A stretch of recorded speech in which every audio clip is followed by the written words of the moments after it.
Strange things are afoot at the Circle K. That kid is back on the escalator again. Ain't gonna hurt.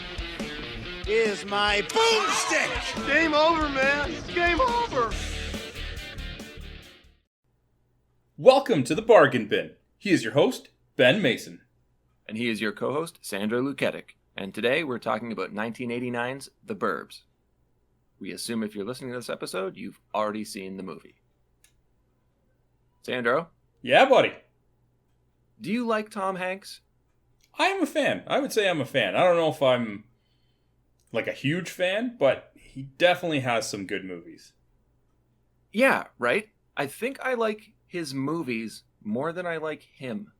Well, but I mean, wouldn't he be a part of the movies that you like? No, because he always plays the everyman. And I think there are a lot of actors out there that can do the same thing. I just think he's played that character in enough movies that have done well that he's kind of become famous just off the back of the fact that the movies he was in was strong. I guess that's one view of it. I'm sure that's leading up into something that you want to bring up about this movie, which I should point out, I think is the first time we've done a movie that neither of us had seen before. I totally thought you saw that. No way. No. Huh. It's weird. It's a Joe Dante directed film, and I really like Dante's stuff, but I honestly, I didn't even know he directed this movie.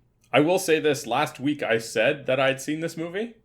Yeah, that's what I thought. Yeah, when I started watching it, I realized that this is not the movie that I thought it was. What did you think it was? I have no idea.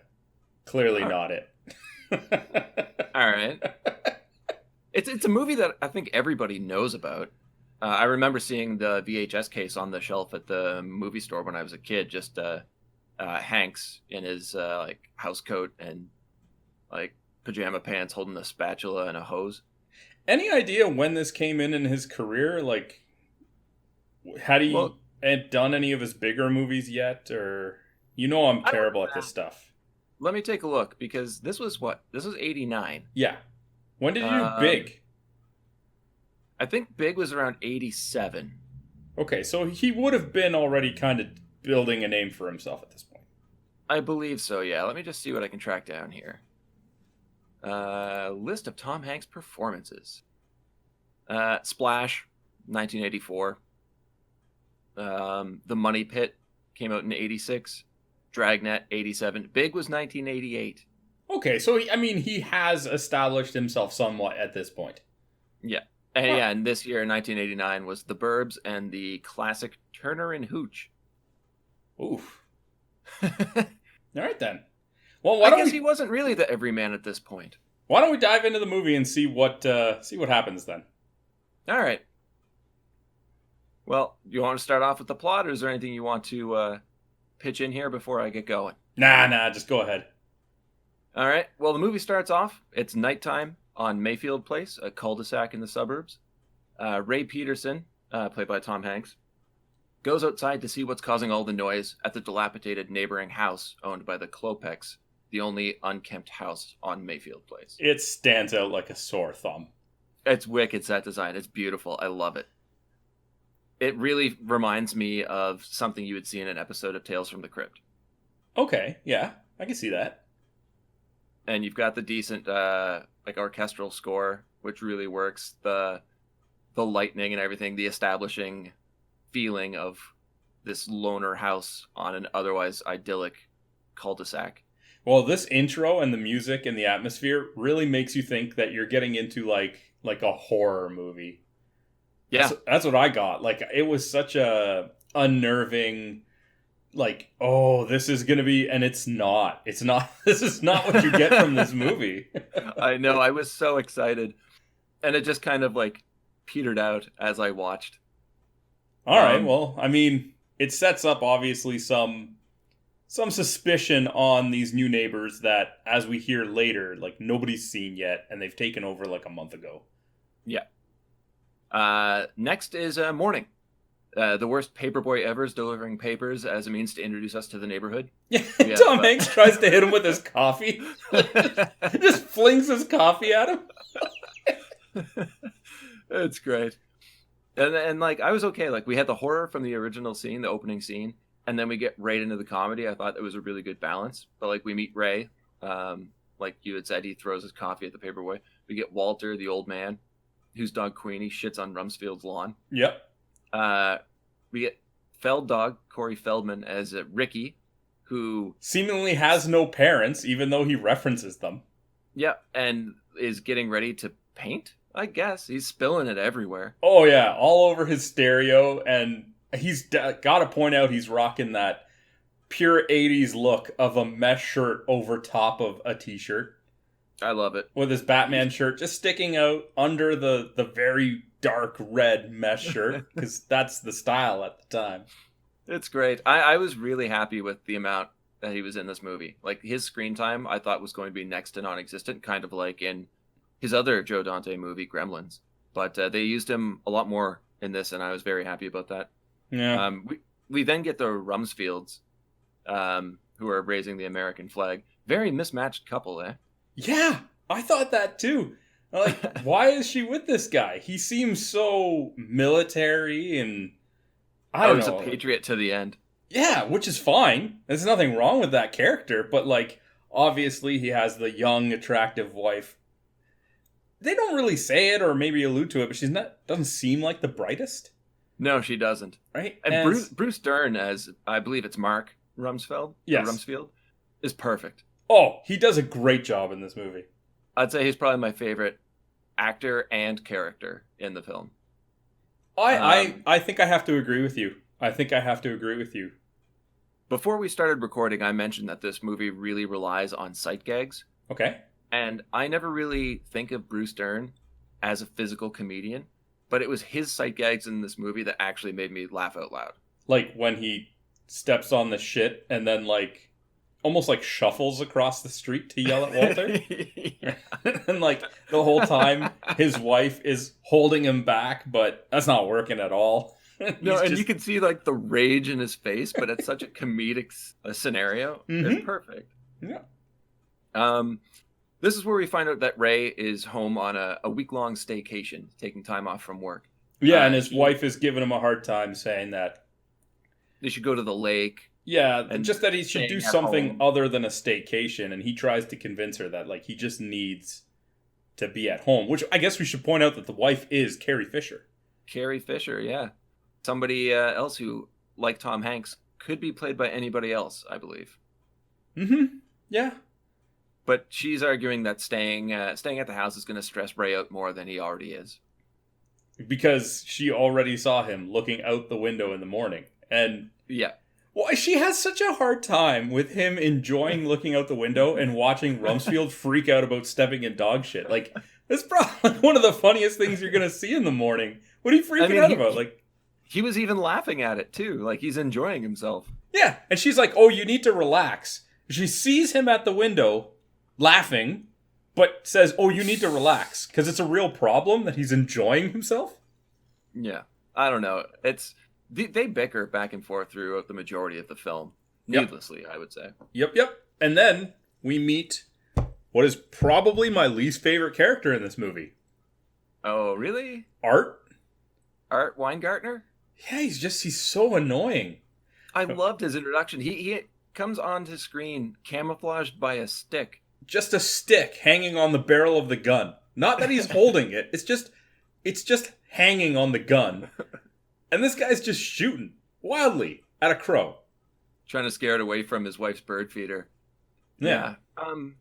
I could see why you would think Art's less than favorable as a character in the movie. He is kind of annoying, but I think that's part of the character's charm for me. Yeah, I guess what you see as charm, I see as annoying, but I mean, he's clearly meant to be like the goofy, like comedic sidekick, right? Yeah. And in a comedy, though, we don't need that character. That's what the movie is. Oh, dude, we don't need a lot of these characters. No, I'm serious. Like, let's just touch back on Corey Feldman for a minute. Does his character need to be in this movie at all? Think about what he actually does in the movie. He is a trigger for sight gags and, to an extent, plot devices. But his character really does not do interact. anything. No. So, yeah, that's cool. All right, so we've got Art shooting wildly. Oh, sorry. And What? Tom Hanks' son also does nothing in this movie and doesn't need to be in it. They could be... I had to look up the name of the son. Yeah, they could... the plot would not have changed if it was just Tom Hanks and Carrie Fisher as a childless couple. Because again... In my notes, I refer to him as Ray's kid. Did you look up his name, or... Yeah, I forget what it is. It's unimportant. We've already established that. Oh, Dave. His name is Dave. Wait, no. You brought up how some of these characters didn't need to be there, and I'm just reinforcing that they do not need to be in this. Anyway, we got off on a tangent. Where was I? We're introduced to Art, and then after shooting at the Crow, he comes in and just starts emptying their refrigerator, eating anything he can get his hands on. Oh yeah, he invites himself in and sits down for breakfast, eating everything. That's right. Even when Carrie Fisher's character, walks by with another bowl, he just reaches in his hand, pulls out a handful, whatever it is, and eats it. And then we find out she was feeding the dog. Oh, I missed that part. Yeah, he just reaches in, pulls out a handful, crams it in his mouth, and you just see this confused expression on his face. Oh. Again, man, Sight Gags. This movie is Sight Gags. Because I know they're saying, oh, Art's wife went to go visit the mother-in-law and he stayed back, and that's why he was going to try and handle the crows. And I'm thinking, is it because this guy doesn't know how to feed himself and his wife is gone that he just has to come in here and eat everything because he doesn't know how to take care of himself? Those people are out there, man. Yeah, there sure are. So anyway, they have a conversation and they talk about the neighbors, and they're a little suspectful of the fact that they don't see them. And Tom Hanks even brings up the neighbors that they had before weren't really social, but at least they saw them. They would see them working on their yard. They would see them coming and going, whereas the Klopeks are a complete enigma. It also mentions that he heard that their last house apparently burnt to the ground. Right. And then we jump to another scene with Rumsfeld out in the front lawn, complaining about how Walter has a better lawn because he trained his dog to come shit on his lawn. Yeah. And then Corey Feldman comes up, looks at his wife, and says, no tan lines today? Nice. And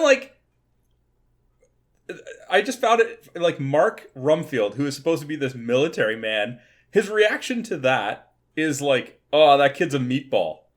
It doesn't get offended. So he's clearly checking out your wife based on the statement he made. And he's just that kid's a meatball. Yeah, he's got a one-track mind, Rumsfeld. Yeah. It's all about, I need to have the best yard, I need to know what's going on, raise the flag, protect your country. Yep. And then we see Art and Ray out in the garage. Ray's showing Art his tools that he said he got for Christmas. I'm not sure. Doesn't look like it's anywhere near winter, how long he's had them in there. But I guess he's getting around to showing them to Art. And then that's when they finally see the young Before Klopek. we get to the Klopeks, there's just one line that I love. Okay. Where Art's hey, you thinking of building something with those?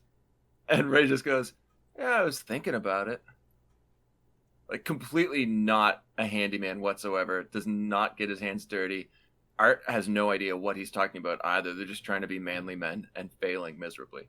Be oh, are you going to watch the sports event? Yes, I want to root for team. They just don't know what they're talking about. But yeah, like you said, we do get our first view of one of the Klopeks as he walks out onto the front porch. And the entire street, stops. I love it. And stares at him. And you're I wonder why this kid doesn't want to come out. He steps out on the front porch and everybody just stares at him. And why did he come out? It's I don't know. Grab the newspaper or something like that? He does look something right out of a horror movie, though. Yes, which, again, at this point, you're okay, that intro, we see him. There was a little bit of a bright side to it in between, but it's going to set up this contrast for this horror movie. And that just never comes. No. But I think he came out for the newspaper. I could be wrong on that one. I would have to double check. Yeah, I feel like I remember him poking his head out the door or like leaning out and looking around and then just going back inside. But if that was all, it would be kind of pointless. No, I'm 99% sure it was to grab his newspaper. Right? All right, I'll go with you on that one. The thought that I had based on it is these people are talking about how they've been there a month and they've never seen them. And then he comes out and just grabs the newspaper or mail or newspaper or something from the mailbox type thing. And in my mind, I'm like, how have they not seen him grab the mail in 30 days? Or is this the first time they got the newspaper in the month they've been there? That would make sense for the paper, too, because we saw the paper boy earlier. Yeah, that's the part where I was like, well, how have they not seen them before if they do come out to grab the newspaper? Right? That's a good question. But it's obviously there's going to be a lot of holes in this one. Either way, he gets scared away by everybody staring at him and just leaves. Well, and then Art and Ray try and convince each other to go say hello, too, which shows there's one thing that really pops up repeatedly in this movie, and it's a lack of confidence. From Art. And Ray. I think the incompetence that comes from Ray is being convinced by Art to do stupid things. Yeah, that could be. But they do make it to the front porch. Yes. Knock on the door, and the house number sign falls, knocking the porch light off the wall, and bees pour out of the hole as Art and Ray run away. You missed one spot. I remember the house number is broken, and they live at 669, but the last number's broken, so it swings down. It looks like 666. Oh, I was gonna say, like when they're crossing the porch before they knock, Art's foot falls through through the porch, and like I forget if it was him or Tom Hanks is like, I'm not paying for that. But then they get the bees. There's some good comedy. The bees. Yep. Yeah, we needed another sight gag in this movie. Oh, and this one is one of the best because you got these two idiots running around with bees on them, and you got Rumsfeld with the hose, which clearly is not going to have enough give, right? So he falls over trying to run towards them, and he's yelling, "Come to the water! Come to the water!" This might have been my favorite sight gag in the movie because you get it from both sides. You know what, man? Like, watching this movie on my own, I was like, all right, I guess. But talking to you about it made me realize how much I actually enjoyed it. I honestly think that this is a movie we should have watched together to get the real appeal versus on our own.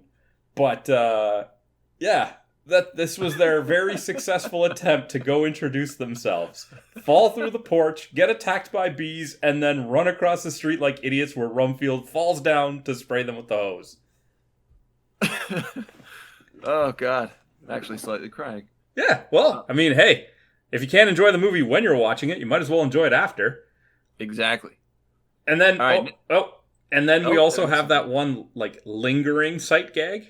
Oh, because the bee? You can't just end it there.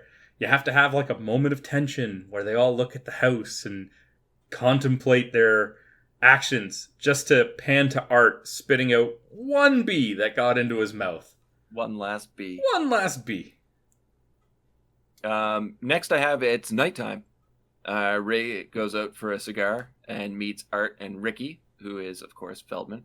Art tells the story of friendly old Skip, who worked at the old drugstore in town, where the new mall is now, and how everybody loved Skip but couldn't stand the smell that was coming out of his house.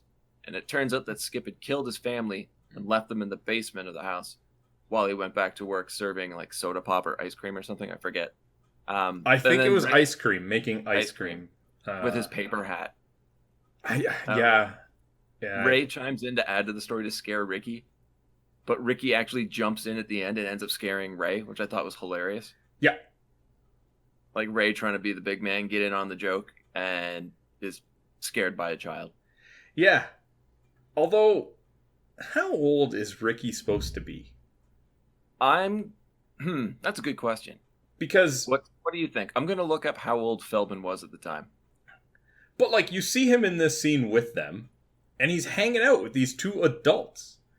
And he's clearly younger because, like, he lives with his parents. He refers to his parents. Like, we don't see them, but at one point, one of the guests at his house, he says, like, my parents won't be home for a while or days or something like that. So he's got to be younger, but he hangs out with these two idiots. Yeah. I never really thought about that. But looking up here, I see Feldman's born in 71. And if this came out in 89, let's just say it was filmed in 88. So he's only 17. Yeah. I think that works. But they definitely make him out to be like a teenager because he has the friends over. He's ordering pizzas. He's like, but at the same time, his parents aren't around. So he's got to do things like paint the house. I don't know. But like, it's just the hanging out with these guys that felt odd for me. Yeah. I never lived in the suburbs, so I don't really know what like being neighborly can be like there. Does this happen? I also tried to get a good look at what they were drinking because Ricky and Art have what looks like the same can in hand. Yeah.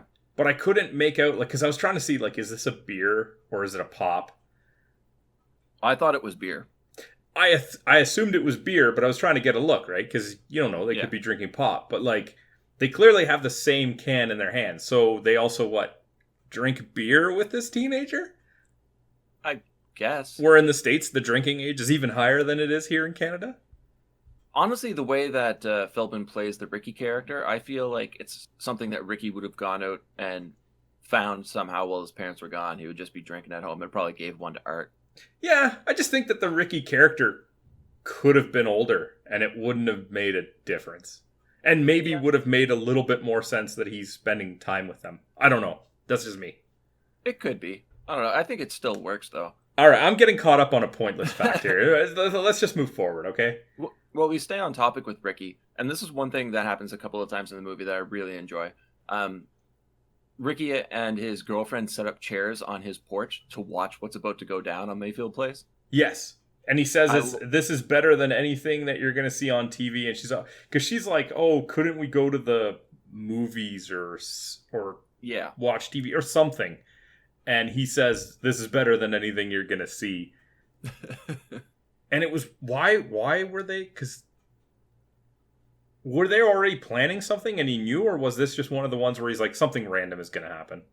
Well, Ray's kid had said that he saw the Klopex in the backyard digging holes. And I think that had come up in conversation already. So the three guys are going to try and scope things out for themselves. Is this a different night? Yes. Okay, because when Ray gets... that's a good question. It is the next scene after, so it could very well be the same night. When Ray gets scared, he says he's gonna leave, right, and go watch TV with his wife. Yeah. And then when we see the scene, Ricky is wearing a different shirt because he now has a tie-dye shirt and a leather jacket on, and Ray is watching TV with his wife. So you would think, is this when he said, I'm gonna go watch TV with my wife? And I would assume so. Ricky could have gotten changed for his date or whatever. Yeah, I'm pretty sure it'd be the same thing because they're watching Jeopardy, I think, right? Yeah, something like that. Yeah. I don't know. It jumps around time frames a lot here. Yeah. Night and day, so. Yeah, so like you were saying, Art sneaks over to Ray's house and the two then go to Rumsfeld, who has a night scope, I guess, to spy on the Klopex. Well, it makes sense. He's the military man, so he's going to have all the equipment and stuff, right? And they got to be quick because Ray told his wife, I'll be back before Final Jeopardy. So you have to assume if they're already partway into the show, he's got 15 minutes or so. That's good timing. You've watched a lot of Jeopardy, sir. I'm just saying. As they're outside looking at the house, bright lights emit from the basement. We get lightning strikes and an explosion, and then a slowly mechanical whir as it winds down, whatever it is. Ray decides he's going to go find out. He's had enough. He's going to figure out what's going on when he's pulled to the ground by the other two. And the Klopex garage door opens. I actually really enjoyed this one little scene, too. Okay. The garage door opens. A car slowly drives down to the end of the driveway. The young Klopek gets out. Hans, carrying a very heavy garbage bag, puts it on top of the trash can. It doesn't fit inside, and he's pushing it down. And then he ends up cramming it in with a rake, then gets back into his car and slowly backs up the driveway into the garage. The garage door closes. Yep. Love it. So ridiculous. I also love the fact that, and we mentioned it, Rumsfeld has like the periscope with the night vision or whatever. Yeah. And they don't see anything with it. They just look at the exterior of the house with it. It's like, oh yeah. All right, cool. That was useful. And I think it's later that night too that Ray sees them, the Klopeks digging in the backyard, much like his kid Dave had said earlier. Is that the same night? I'm pretty sure it's the same night. Okay. Well, yeah, because I know when he sees them in the backyard digging, and it's all three of them. This is the first time we see that there's three of them, I think. I believe so. It's raining pretty heavily, if I recall, in that scene. But when we had the scene just a minute ago, it wasn't raining, so I don't know if it was the same. Or it might have just started raining. I don't know. But I'm pretty sure it's the same. After that, we get probably my happiest moment watching this movie by myself. Was it the morning after? Yep. Yeah, we're introduced to Uncle Willie from Demonite and Meg Mucklebones from Legend collecting trash. Yeah, I was so happy to see Dick Miller. You're recognizing him now. I mean, even the first time I said he was one of those guys, I couldn't remember his name, but he was one of those guys, especially like in the 80s and stuff like that, where it's like, you know that guy, like you know his face, you've seen him before, and they're having like just a nice little chat when Art comes running out like a lunatic to try and look through the garbage because they want to see what that garbage was that got shoved in with the rake. Oh, and okay, going back to what we were talking about earlier, this makes sense. It was the same night that Ray saw the Klopeks digging in the backyard because they were going to go take a look at the garbage, but Rumsfeld said, it looks like it's going to rain. Let's just wait until the morning. That makes sense. That makes sense. Yeah. But, I mean, yes. But yeah, those two ripping apart the garbage from inside the garbage truck was one of the funniest parts of the movie, too. Who was it, Rumsfeld and Art? Originally, it's Art. He runs out and starts ripping through the bags, dumping them on the street and whatnot. And by the time Ray comes out, Rumsfeld's already run over too, and the two of them are like in the back of the truck ripping open garbage bags. Rumsfeld's got shaving cream on half of his face still because he interrupted his shaving to do it. Yeah, and I think it's Rumsfeld who's really rude to the garbage men. Oh yeah, because they're like, "Who's gonna pick this up?" And he's like, "Good thing the garbage men are here." And it's like, "I'm not paid to pick it up off the street." It's like, why are you being mean to these two guys? They're just, and like Dick Miller's all concerned, and the other one who I can't remember his name, Robert Picardo. Robert Picardo is just kind of casually leaning on the truck, chatting with Dick Miller, but Dick Miller's like, "What? No, like I'm not picking this up." And the other guy's like, this. Whatever, this is going to happen. Just let it happen. It's like, I'm not going to argue with two psychopaths that jump into the back of the truck and try to tear open the garbage. I'm with you, man. Like, seeing Dick Miller here made me really happy. I never even put two and two together when I saw that it was directed by Joe Dante, because there's a really good chance, if you're watching a Joe Dante movie, Dick Miller's going to show up at some point, just like in Gremlins and The Howling. Yeah, well, I mean, if you're watching an 80s movie, there's a good chance Dick Miller's going to show up. Very good point. Everybody then notices that Queenie, Walter's dog, is outside alone. And they go to check on Walter because he wouldn't let her really out of his sight. Even when she runs over to Rumsfeld's yard, he's still watching. More out of glee than anything, but he's overprotective of his dog. Yeah, I didn't put that together right away until they made a mention of it. But yeah, the first time you see him shitting on Rumsfeld's yard, Walter's just standing on his yard watching it happen. Yeah. Right? So, like, they're like, yeah, this isn't right. He wouldn't leave the dog out of his sight. And then I'm like, oh, yeah, the dude just stood there and watched it happen. Exactly. No wonder Rumsfeld is getting angry. Like, Walter could have stopped it. They enter Walter's house and find that the TV's still on. There's a chair knocked over. And they discover his toupee in the kitchen. I do find it funny how... I forget who says it, I want to say Rumsfeld is like, it looks like there was a struggle. Yeah. And I think it's Tom Hanks just picks up the one chair that's toppled over. And I don't know if this could constitute as a struggle. But we should also point out that continuing his military training, it's Rumsfeld that gets them in by using like a suction thing to take out an entire mirror. Yeah, or not mirror, sorry, window. Yeah, took out the glass of, I guess, the back door or a window pane. And just climbed his way in. I or got himself in. I gotta go back to that moment of where I said it seems like Art can't take care of himself. Mm-hmm. Because when they're looking around, what does he do? He goes into the fridge. Yeah. And he starts looking for food. And finds food. Yeah, until it gets knocked over because the door swings open. I think it was Ricky. The door opens to the kitchen and just breaks the plate. Yeah, so anyway, they find the toupee. They get out of there. But Ray leaves him a note saying that they're going to be watching his dog if he gets back or whatever, and then puts the toupee back through the mail slot with it. Yes. Which is a plot point later on. So it is. Next is Ray and Art going through a book on demonology, and Art comes up with the idea that Walter must have been a human sacrifice. The most logical leap that you could have. Yeah. Yeah. It's a cool book, though. I really want to look through that. Because at this point, they've seen the bag, which is a little suspicious, being dumped into the garbage can.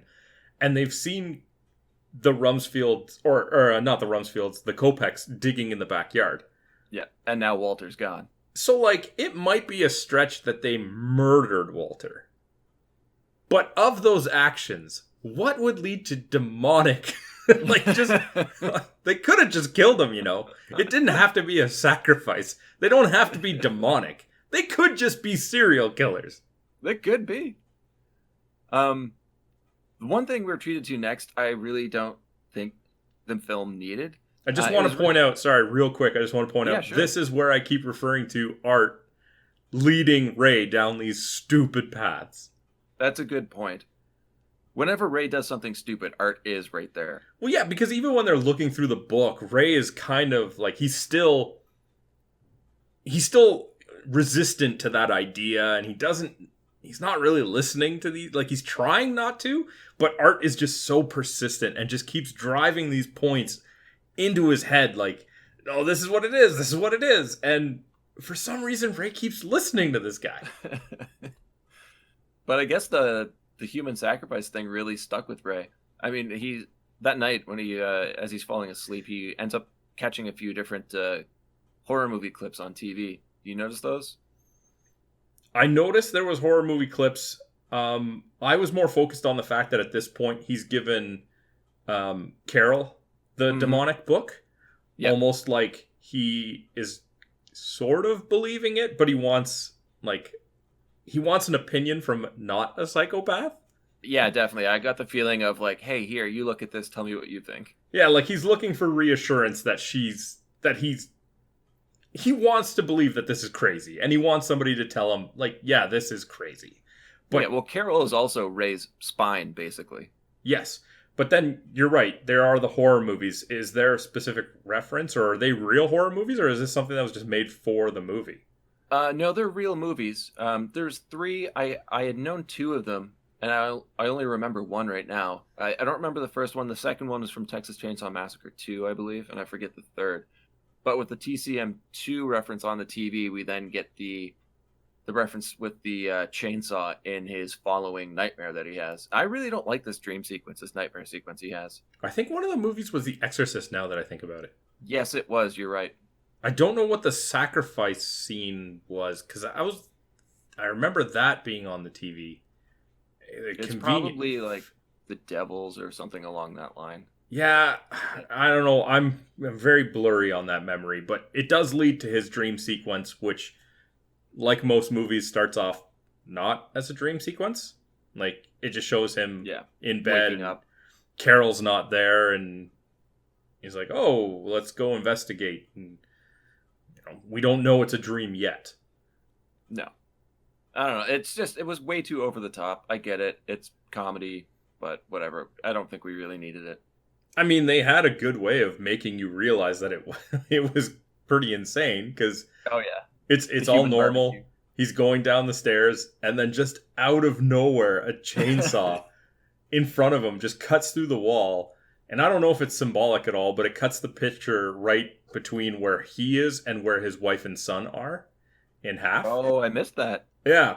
And then, like, the half of the picture that falls off of the wall is the half that he's in, so you don't even see that on shot anymore, and it's him and his wife still hanging on the wall on the picture. I don't know if that's symbolic or anything, but then he goes to, like, the fireplace, I think.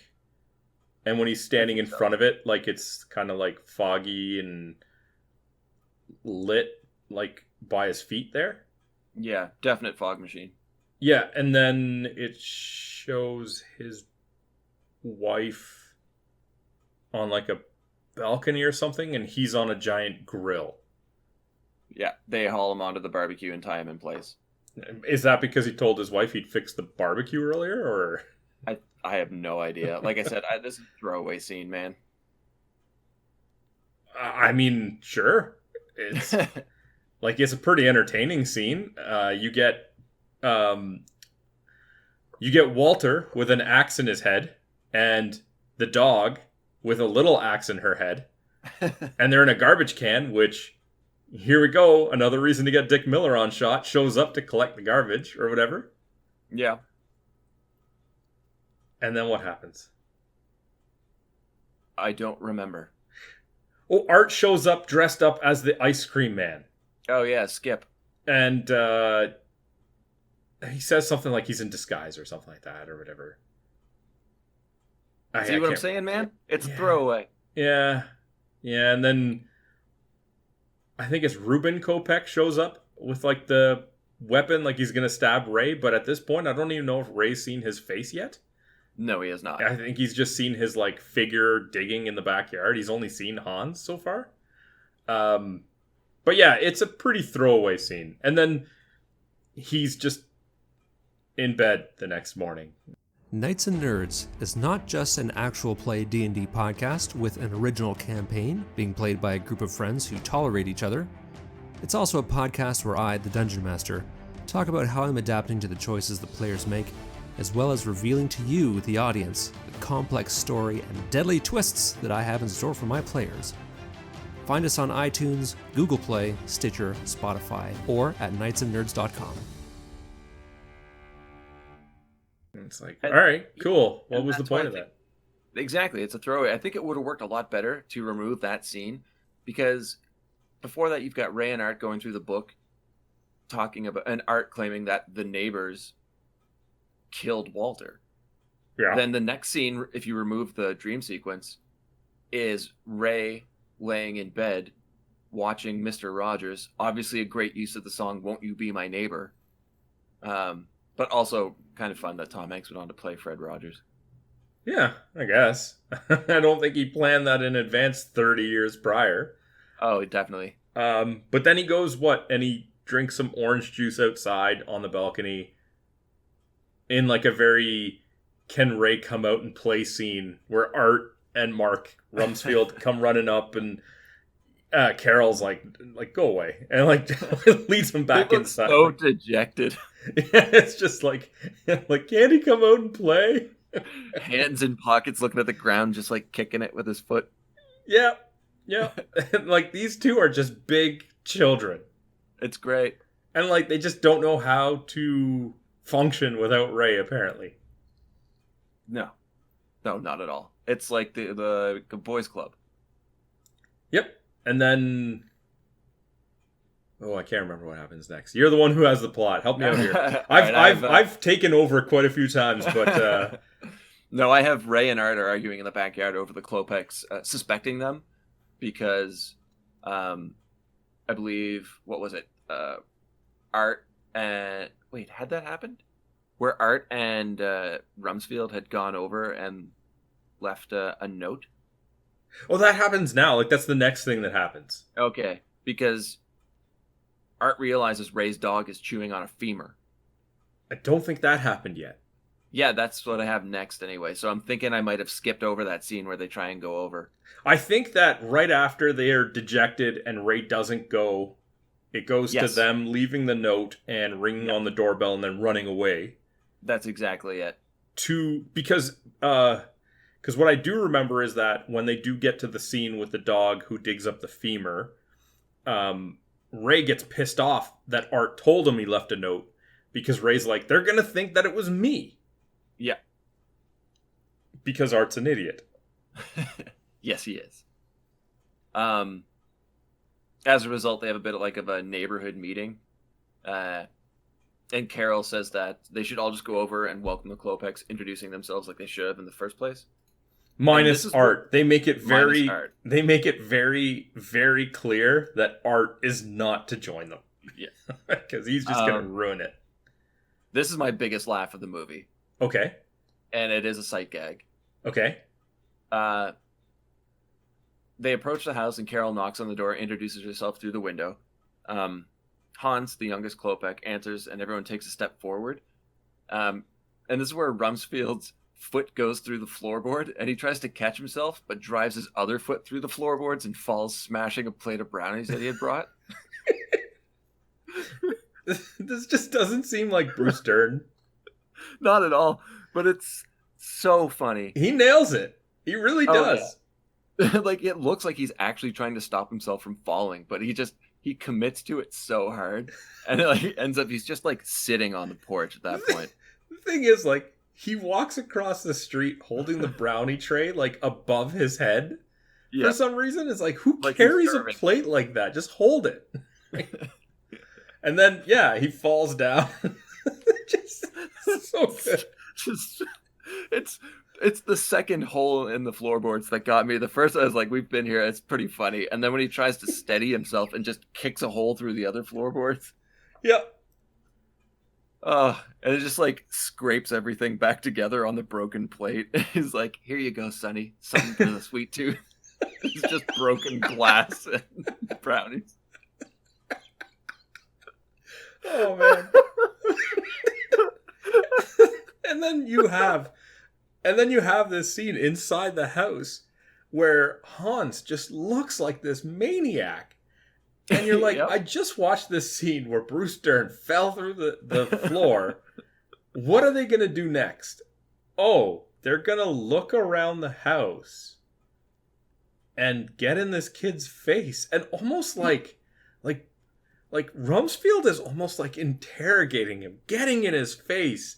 Oh, yeah. And it's just oh, man, you are not fazed by the fact that you fell through the floor. Oh, he's just embarrassed himself so many times in the movie, but he's so headstrong.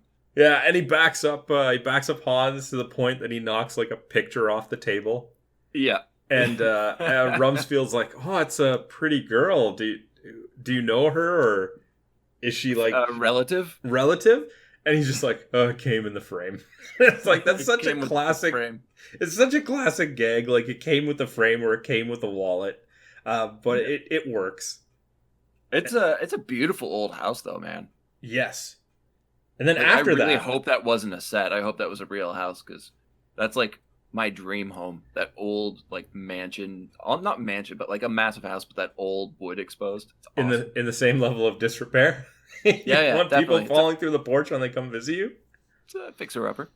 And this is, I guess, when they meet Reuben Klopek, who is just so weird looking. And he's got the jaw to the side, and he's a freaky looking dude. Weird. Yeah, he's a really strange looking guy. Yeah. Really reminds me of Angus Scrimm from the Phantasm movies. The tall man, only just not tall. But then we cut to outside, where Art, who couldn't accept not being included, is trying to hop over the fence with the help of Ricky and Dave. Yeah. Sneak in through the backyard and find out what's really happening in the basement. Before we see him do that, though, I love how Hans is serving everybody pretzels and sardines. That was just weird. It was great watching Hanks, though, get the pretzel and then, dig through the can of sardines with his hand, just trying to get a hold of one, and his reaction when he puts it in his mouth. Maybe Tom Hanks was good in this movie. It wasn't bad. He just wasn't anything too fantastic. I think what's better is during the scene, Rumsfeld is still just kind of poking around. And he starts picking at something on the wall, and the wallpaper. pulls up, like, just ends up tearing a bunch of it.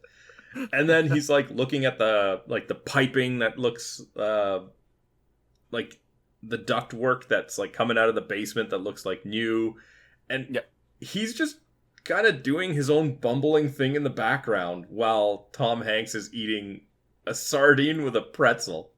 Yep. But this is where we actually meet the third and final Klopek, the doctor. He doesn't have that much screen time compared to the others, I guess. Which is weird, because he's probably one of the biggest actors in this movie. Henry Gibson. I don't know what else he's in, but I definitely recognized him when I saw him. He was in the Blues Brothers. And nope. He's also the guy backing the entire experiment that is Biodome. Nope. All right, fine. Well, I've seen Biodome, but I saw it when I was a kid and didn't watch it again because I'm not a glutton for punishment. We'll see about that. Oh, don't make me do it, man. Anyway, whatever. I mean, regardless of not being able to pinpoint where I saw him, he's definitely one of those guys where it's like, yes, I have seen him before. And when he gets introduced, they're suspicious because he's got like his hands covered in what looks like blood. Yeah. And he says he's a doctor, which like seemingly goes hand in hand, but I think then later he references that he was painting. Yeah. And it's his way of calming down, I guess. Yes. And it's there just is one thing about Gibson I find strange. No matter what decade I see him in, he always looks the same. He always looks like a child playing an old man. Yeah, he hasn't really aged much, has he? No, but he looks like a tiny human being. Yeah, whatever. Yeah. Anyway, he paints. Yes, and then they go have coffee and tea, and there's a Kind gag of like where they keep a meeting scene. Yeah, and they keep flipping like the Painting. Yeah, like they flip the painting, and then he like goes to correct it, but it's like an abstract painting, so it's like, how do you know which way's up? And Tom Hanks spills like hot coffee or tea all over his lap. Yeah, that's right after Rumsfeld brings up the point that they know that Walter's missing. And the thing too is, and I get that, but he spills the tea and coffee in his lap. You assume it's like super hot. Yeah. Nobody reacts. Not really, no. Like he could be burnt. It could be scalding. What I love about that, though, is like him spilling the tea, the clattering of the china is the trigger for Rumsfeld to just start screaming at the doctor. Before it's like him being like, yeah, Walter's missing. Then there's the clatter from the tea spilling. And then he just screams, what have you got in the cellar here, Klopek? Yeah, which, I mean, you think somebody him off immediately. You think somebody would be concerned about Tom Hanks being burnt. But no. And one of them in the room who is being yelled at by Rumsfeld is a doctor who maybe would be like, yeah, you should maybe treat that. It could leave a mark. This is where like everything kind of goes to 11, where Ray runs to the find the washroom, opens the door. It ends up being the door to the basement. A large dog bursts out and knocks everything over as it runs and jumps out of a window. You got Rumsfeld still screaming over at the sides, like, you keep a horse in the basement? So the dog now outside sees Art and chases him, who sets off all the alarms before falling over / through the fence. They break a lot of wood, man. Yeah, they do. But the weird thing about this, after this, is how casually Ray, who apparently is no longer feeling the effects of the burn, because like you assume he's looking for the bathroom because he's trying to, like, I don't know, hose it off, get some cold water on it, something. Mm-hmm. Just casually like shakes their hands and like says, have a good night type thing. Like, yeah, that was a change in attitude pretty quickly. Yeah, I don't think I actually noticed that, but that makes sense. That sounds like how things would have played out. Yeah, good point. And then this leads to them having another powwow, but this time they have more information, and Art's there, right? Because he, I guess, got away from the dog. They don't really revisit that. I don't know how the Rumsfeld or how the Klopeks got the dog back. How Art managed to outrun this horse-sized dog, but it's during this powwow where Ray separates the guys and tells them how he found the toupee, which he had put back through Walter's mailbox, but he had now found at the Klopeks. Yeah. He says he found it was wedged between magazines. And he says one thing that just makes perfect sense and doesn't really require any more follow-up. He's like, it was wedged between magazines, all with Walter's address on them.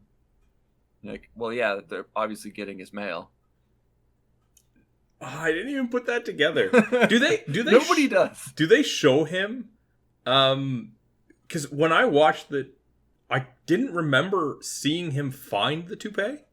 No, I don't think you do see him find it. I just remember seeing him like pull it out of his underwear, or shorts, or whatever, with the guys. But I'm sitting there thinking, like, I don't think they showed him actually find that.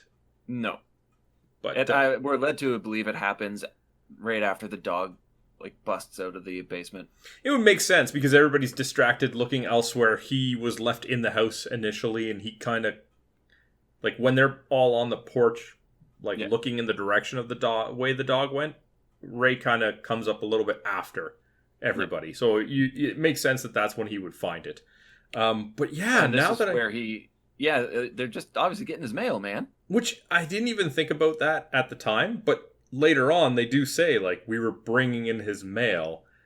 And if I had caught that, that would have made so much sense. But the thing is, he says it to both Rumsfeld and Art, and neither of them clue in on that either.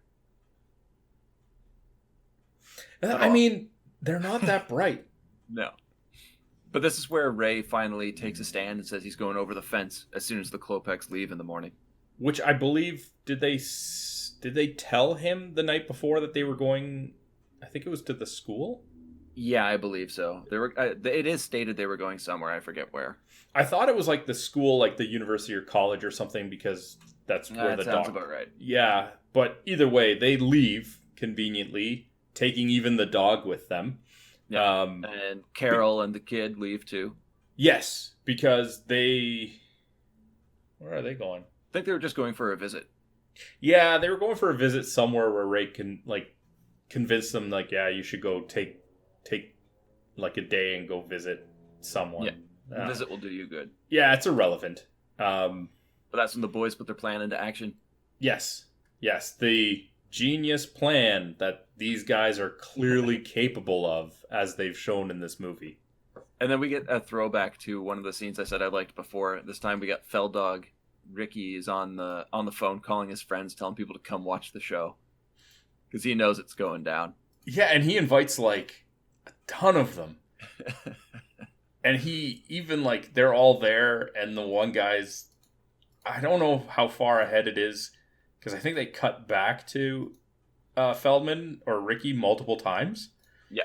But, like, he keeps telling, like, his friends, like, hey, the pizza dude's coming. Yeah, pizza's on its way. Pizza's on its way. And the one guy who says, like, hey, when's something gonna happen here? Because I gotta get to work. He's still there. Oh, yeah. Like, in the final scenes of the movie, so he clearly didn't leave for work at all. No. Whatever. But the first part of the plan is one of my favorite parts. Okay. Art, disguised as working for the power company, climbs the pole and cuts the power line, electrocuting himself and falling through the roof of a shed. Now, again, a sight gag, a successful one, but he's in disguise, but anybody who would see him lives, like, next door and knows who he is. Who's he disguising himself from? Exactly. It's like, Art's dressing up again. Yeah, I guess. I mean, it's one of those things, like, this type of movie, you just have to You just have to pretend like you don't know what's going on. Yeah. They get Rumsfeld at his best here, too. Okay. Is this when he's on the roof? This is when he's just getting on the roof. He has a sniper rifle. He's full fatigues.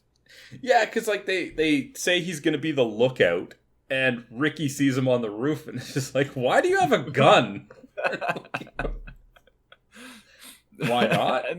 And then him and his keen military sense trying to use codes is like, Red Rover, let Ray come over. As they push Ray up over the fence.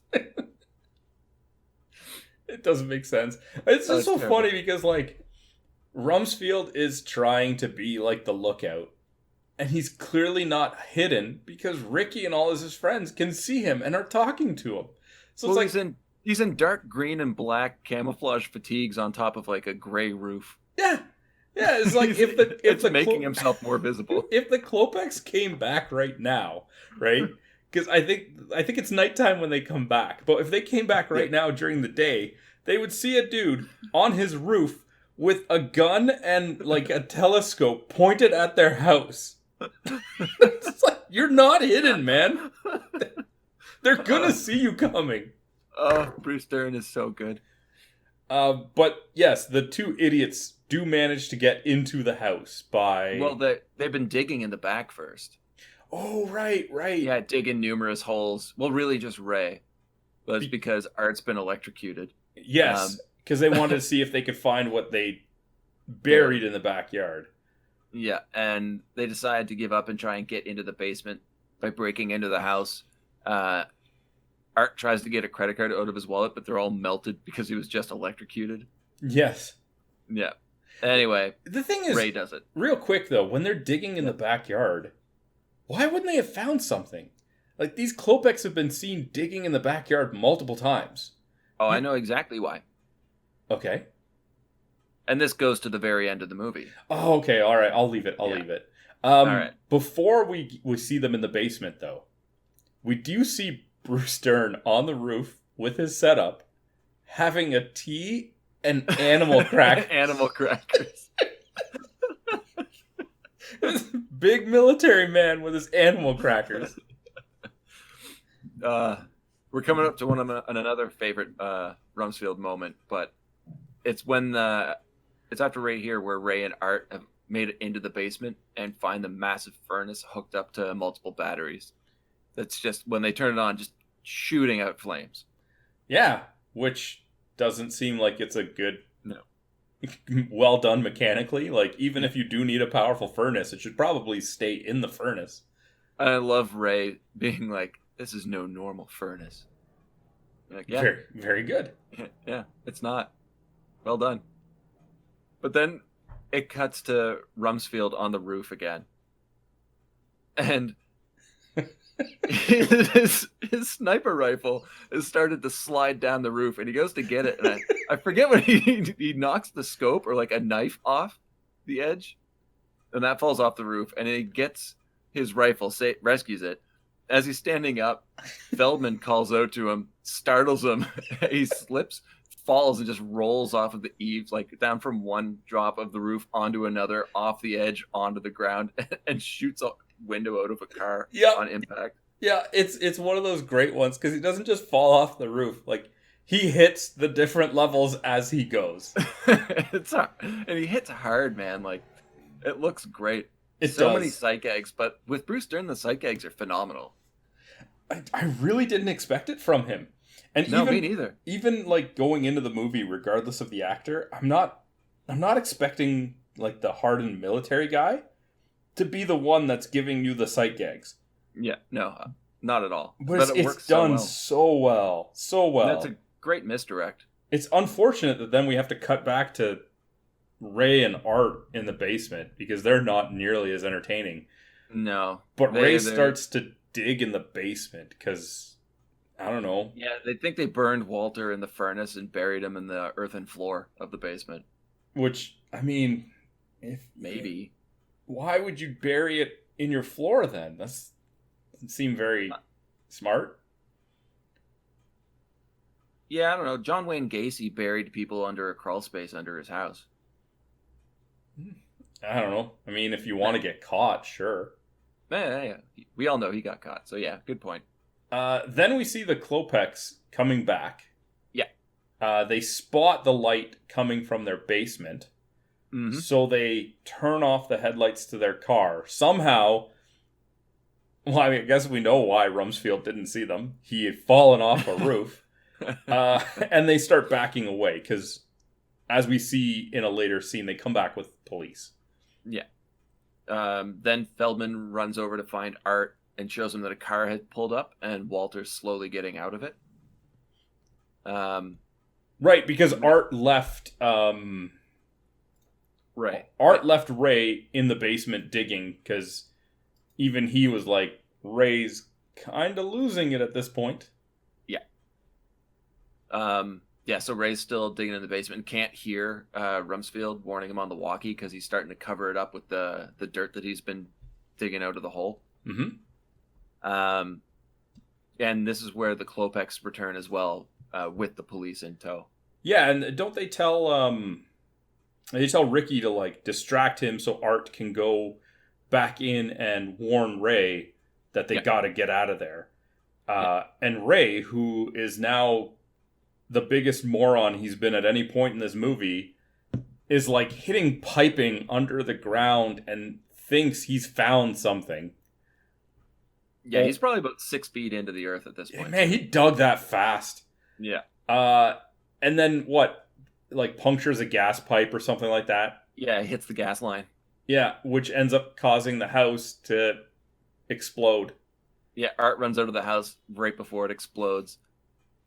And then Ray stumbles out of the house before the rest of it collapses. And he's messed up, but I don't know. He would have been right next to that explosion. Well, before that, we catch all of them standing around a police car.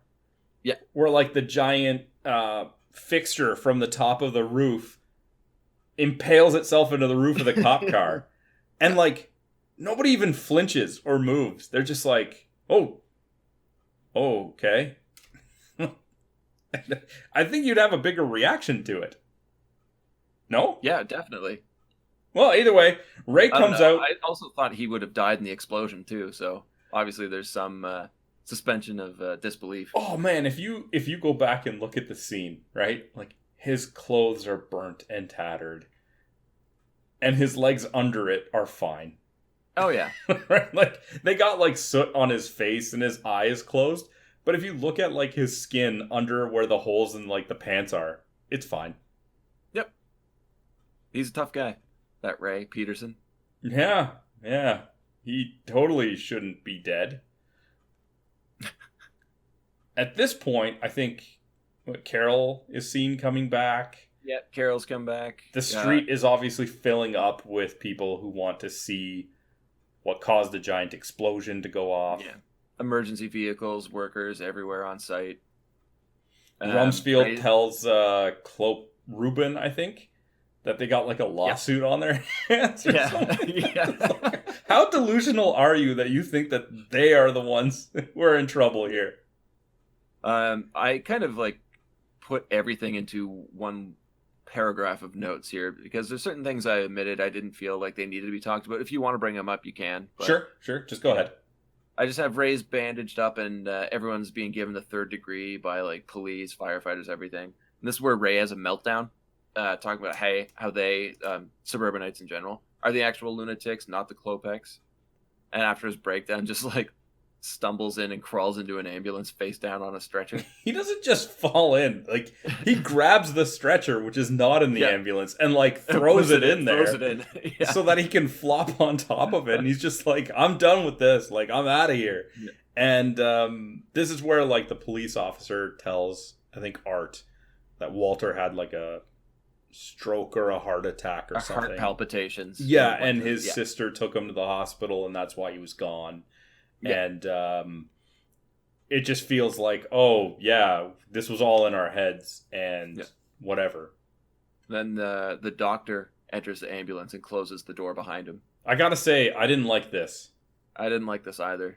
Revealing that everybody they were right all along. The Klopeks are actually murderers. Yeah, but the people they murdered were the former owners of the house, which... The Knapp family, yeah. There was a throwaway line when they were talking about how the new neighbors early in the movie are never seen and reference the old neighbors, while at least they were seen working on their lawn and having a life. Yeah. And I think Ray kind of just throwaway says, like, oh, they didn't even say goodbye before they moved. Yeah, and it actually comes up that they didn't. I think they didn't even see them move. I don't remember that part. Then, I believe that because I think one of the Klopeks is like, the moving van was there all day. Yeah, I don't remember. I don't remember that was that was the meeting in the house they all had. Fair, but I mean, this is where, like, I thought the movie didn't need this. Nope. It makes sense because obviously now we have a struggle between the Doctor and Ray, and they come... Doctor with the needle. Yes, and they come out of the ambulance, and that's how the Klopeks get caught.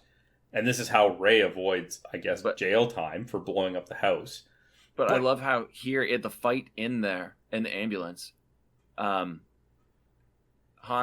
hijacks the ambulance and drives off while they're still fighting in the back, and crashes into the house because he's trying to avoid the pizza van who's finally showing up with Feldman's pizza. And the pizza all gets dumped on the ground. All over the ground. Yeah, and it makes sense. It makes sense that you're not going to have Ray, like the protagonist, go to jail. Yeah. But it's weird how that happened, though, because like after the crash, the stretcher flies out of the back with the two of them still on it, fighting as it rolls down the street and hits the Klopeks' car. And changes directions multiple times. Oh, yeah. Which again, but when right? It hits the car, opens the trunk. Yeah, and they have all of the remains of the dead bodies in the trunk. Yeah, which is what they were digging up in the backyard, not what they were putting into the backyard. Ah, that makes sense. But like, why just leave it in the trunk? They obviously knew that everybody was onto them and they were trying to get rid of it. You would have thought that, like, when they were leaving to go to the school or whatever for the day, they would have gone somewhere to dispose of them. They clearly came back after a whole day and still had them in the trunk. Seems foolish to be driving around with it rather than try and get rid of it right away. This is a good point. This is the part that I had an issue with, because up until now, up until the moment where the Doctor gets into the ambulance with Ray and reveals that he was right and that they were murderers, I was disappointed that the movie wasn't a horror, but I liked how it really was like, oh, they didn't do anything wrong and we're completely off. Like, everything kind of fit together. Then it was comedy that just kind of flirted with a little bit of horror. Yes. And then this ending part just felt like a really quick, tacked on way to just change the outcome, right? Like, it felt very rushed. Too serious. Yeah, way too serious, happened way too quickly. It just felt like you're an hour and a half into the movie, and in the last 10 minutes, we're going to just speed through this whole scenario where they really are the villains here. Yeah. And you want to say it gets a little bit darker. One of the two alternate endings was the Doctor actually killing Ray in the ambulance. See, I don't think that would have worked. That would have been It would have been terrible. Would have been way too dark for this movie. I don't know how many versions there are, but there's 3. Okay, the one that I saw is then Ray and Carol go back into the house. They talk to Ricky outside, who's got a slice of pizza, and he just kind of walks away, kind of echoing the statement again about how much he loves that neighborhood and God, I love this street. I didn't like the fourth wall break, but I get it. But I mean, the fourth wall break was unnecessary too, because he could have said that without breaking the fourth wall. Yep. Right? Like, he literally could have turned away from Ray and Carol, looked at the slice of pizza for all I care, right? Taken a bite out of it, like, oh man, I got dinner and a show, and then just said to himself, like, man, I love this street. Just drop the line and walk off camera. Yeah, it didn't need it. No. But I'm not going to complain about it, because it's one line in the movie that whatever. So roll credits. That's the end of the movie. That's the end of it. So, Ben. Yeah. Not often that we do a movie on this show that you haven't seen before. Accurate. What did you think of this one, man? When I watched it, I thought it was okay.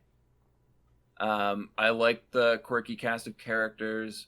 I didn't really like Tom Hanks or Carrie Fisher. I didn't dislike them. I just felt they weren't necessary. They didn't really bring anything to it.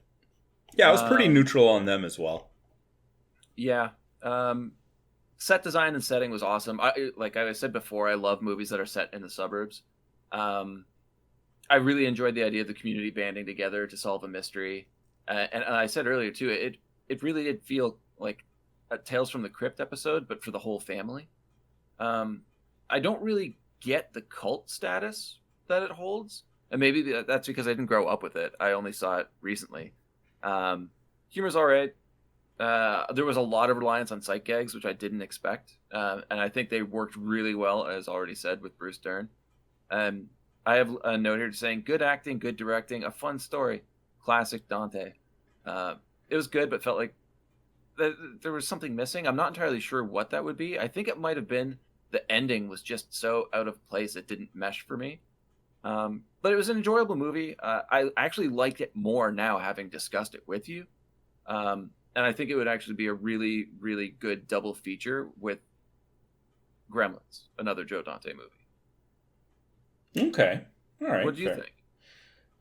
I'm pretty much in the same boat as you. I definitely didn't like Art. I got what they were going for with him. And like there was even a moment at the end that we didn't talk about where Ray, before he got in the ambulance, essentially like told Art, like, shut up, I'm tired of listening to your stupid theories. And I think that was, I mean, that was their objective, but to me it was just really annoying more than the plot necessitated. I was a big fan of Rumsfeld. Which we actually forgot to mention one of his best lines of that movie. Okay, you can mention it now. Sorry to interrupt you, but at the very end, he just yells out, "Hey, Art, your wife's home and your house is on fire." Yep. And Art's reaction is, "My wife's home."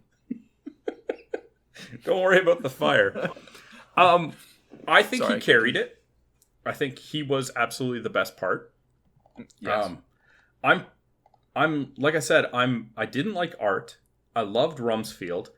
I found much of the rest of the cast I was pretty neutral about because, like I said, Ricky, Dave, they didn't need to be in it, but they didn't really take away from it either. It was an okay movie. I don't know, like if I was just to watch the movie, I don't know if I would expect it to have like a 6.9 out of 10 like it has on IMDb. Yeah. But I'm with you 100%. Talking about it with you heightened my experience of it versus just watching it by myself. I'm right there with you, man. I just wish we had watched that scene together of Art and Ray running back with the bees and Rumsfeld with the hose. Might have been the best part of the movie. Yeah. I will say this, though. Even watching it by myself, it wasn't as enjoyable as when we talked about it right now. But it wasn't a difficult watch. Like, it was your typical 80s semi-comedy. It went by pretty quick. There was nothing that was really difficult to watch or hard to swallow. Like, even my complaints with Art were more just, like, kind of a little annoying, a little nitpicky, but it didn't ruin the experience of the movie. But at the same time, all of the good stuff, like the sight gags from Rumsfeld, wasn't enough to elevate the movie beyond just, it's an all right movie. Mm-hmm. So that's kind of what I thought about it. I don't think anybody would be like off for checking it out by any means. You're not put out or wasting your time. But at the same time, if I'd gone this far without watching it, I think I would have been fine continuing going on without having watched it. All right. I'm definitely glad that I've seen it now. I wish everybody who kept telling me how great this movie was told me that when I watch it, to watch it with other people, because I think that would have made a world of difference. But like looking at Rotten Tomatoes, you already said the IMDb score of 6.9. Rotten Tomatoes, the tomato meter, the critics gave it 53% and the audience gave it 71%. So very close to IMDb. And I have an odd feeling the critics probably watched it alone. That's my guess based off of the 20-point drop. It would make sense just in the environment of how they're watching it. Like you were talking about your disdain for art as well. And if he had a larger role in the movie, I think really would have detracted. But where he was just one part of the trio of those guys, I think it really worked and everyone could play off of each other. Yeah. But yeah, I could easily see, like, if you were to focus in on his character, it would get very annoying very quickly. All right. So there we have it. That's our thoughts on it, I guess. I want to say one thing about this, too. All right. This movie was a success. Okay. It had an $18 million budget, roughly $18 million. Its first weekend, it brought in $11 million. Worldwide gross was $49 million. That's a great return. And this is one movie where I think I might actually like seeing a remake. I would like to see how they would do this movie in 2021. Yeah, because you know what? Everybody's stuck home at a pandemic. Nobody can really go on vacation. Everyone's going to be stuck at home. What do you do with all these people in the suburbs who can't go anywhere? Yeah, I don't think I would be against seeing that at all. I would be fine with that. All right, well, those are said that out loud. I should have just started working on it. Those are our thoughts on it, I guess. I will say Yes, this. sir. If I try to put myself into a scenario where, you know, I was going to the theater in 1989 when this movie came out and watching it with a bunch of people around me, and that feeling, you know, when there is a sight gag and everybody starts laughing and, you know, you kind of get that more community feeling watching it, I think I would have enjoyed it even more in that situation. 100%, man. Seeing this with other people, not even like friends, but just around other people, the comedy comes out strong in the movie, and you just need that one person to start laughing to set everyone else off. Absolutely. Yeah. All right. Well, that was actually a pretty decent week, I guess. More enjoyable after than during. Ben, can I hope for the same thing next week? Ooh, I don't know, man. Oh, I don't like how you're starting that. All right, just lay it on me, man. What are we watching next week? Well, a little while ago we were talking about Terminator 2 a lot when we covered Last Action Hero. Okay. And I got to thinking about the different people that were in that movie, so I decided to go with a relatively unknown film that has one of the actors from T2 as the lead, and we're going to go with Ed Furlong in 1994's Brain Scan.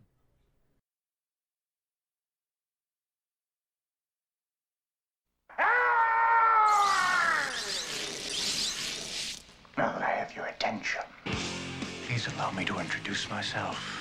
My name is Trickster. What was that film you were watching? Death, death, death. Death, death, death. Part 2. Oh, Lord. Michael's seen it. Go for it, man. Done it. Played it. Look, I've played them all. And just when he thought he'd die of boredom. Brain Scan. The ultimate experience in interactive terror. Never leave home without it. You're in the game, man. You're in control. You must think like a killer. Cover up any clues. Leave no witnesses, no evidence. A challenge he can't resist. It was so real. It was sick. See, I told you, man. I told you it would blow your mind. A game he can't escape. There was a grisly murder in the quiet suburban town of Mountview today. So you did it. What was on that disc? It's not a game anymore. Hamilton and Hayden. It's real. It wasn't supposed to be real. Real, unreal, what's the difference? I didn't kill the man. I didn't even know him. You're in this now. You won't survive on your own. You started this and now you're afraid to finish it just like you're afraid of everything else. I won't kill her! Shoot her! Wait. The witness has to die. Edward Furlong, Frank Langella, and introducing T. Ryder Smith as the trickster, Brain Scan. I can't wait to see what you do next.